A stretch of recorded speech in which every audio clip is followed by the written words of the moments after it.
Wahala, the Oni of Ife has gotten married to the third woman in 6 years. By third, I mean this is actually his sixth wife, but this is the third official Olori of the Ife kingdom.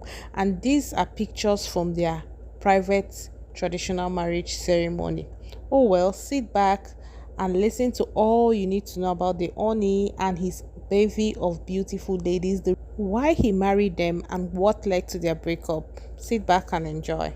So this is his first wife. He got married to her in church actually, and with this his wife he has a daughter who is grown. He actually got married to this lady when he was about 18, and with him he had his daughter when he was 19. She's presently in her 20s. She resides in London and visits Ife once in a while. And then we have Olori number 2, Her Royal Majesty Kemi. Oh, you people don't used to count her. She's in charge of all on his business, foreign and local. So when it comes to his business affairs, this is the woman to meet. She's not official, but she is one of his wives. And then we have Wurola. She doesn't need an introduction, although many are not aware of what led to their separation. The business still gone bad. Long story. Well, this lady you see here, she's from Edo State. She was previously married to an ex-governor, an ex-ambassador, and she was actually a serial divorcee before she met the Oni. And I remember then there were so many people against their union because it's believed that the Oni is not supposed to marry a divorced woman and make her an official wife. But the Oni insisted and got married to her. Few years down the line, they had issues and they went their separate ways. While their marriage lasted, they were like the talk of the town. People saw them as couple goals and what have you not. But today they are separated, and of course, Wurola, she's also known as Zainab, has remarried. She married a Dubai prince and recently welcomed a baby with her new husband. Talk about never going low. Hiya, baby girl. And we have wife number 4, Her Royal Highness Nomi. No introduction required. All the drama was televised.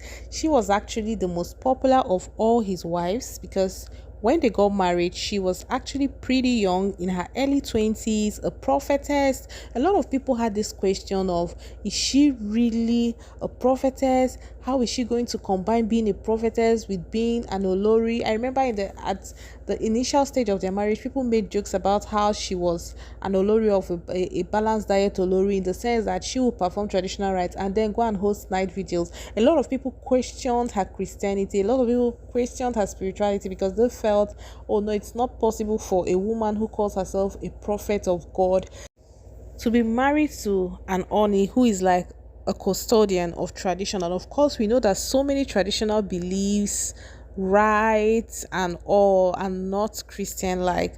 And of course, there were lots of backlash, and the Oni assured people that he wasn't going to interfere with her, whatever religious calling and all that.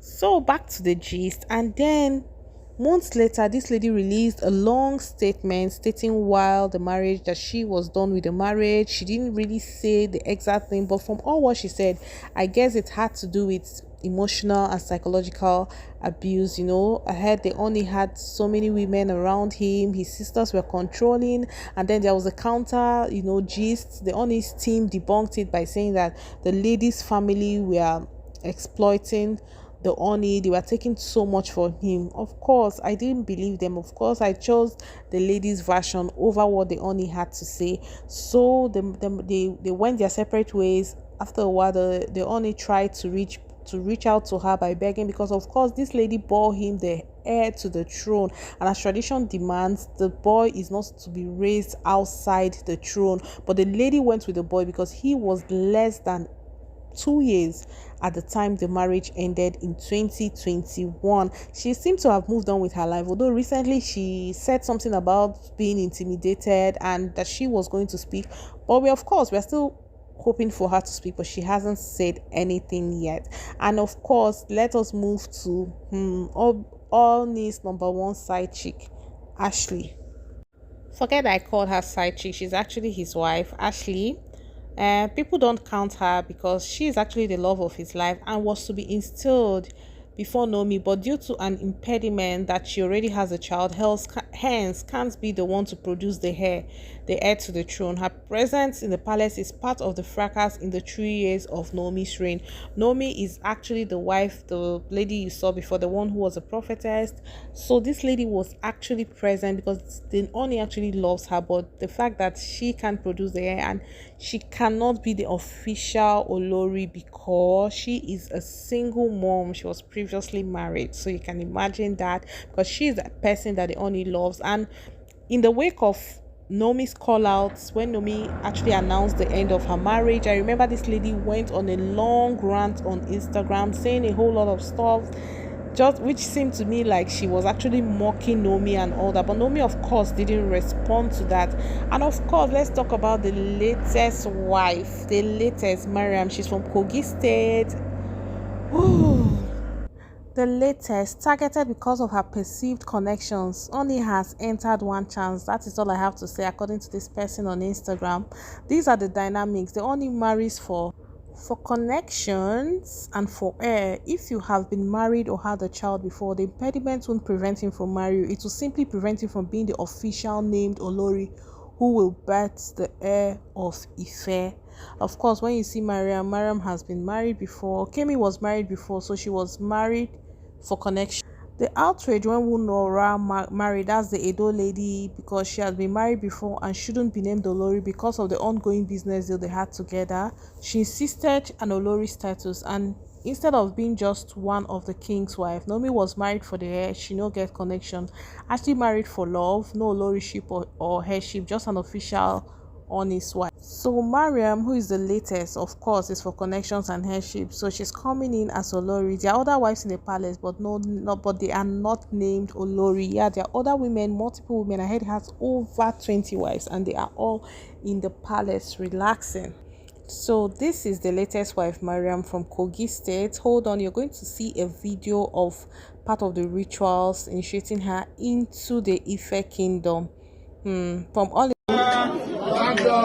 àjíkèjì ọba wúre fàṣẹ sọ̀rọ̀ onílẹ̀ ń wúre o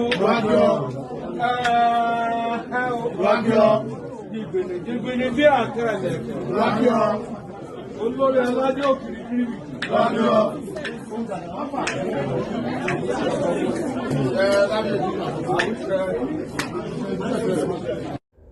So this is me asking, why are these women getting married to him? I mean, it's always in the news when his marriage ends, and it's usually so messy. So why are they getting married to him?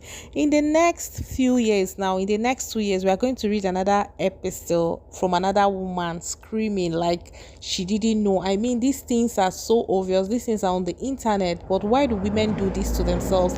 Tell me what you think in the comment section. Well, congratulations to the Oni. I wish him the best.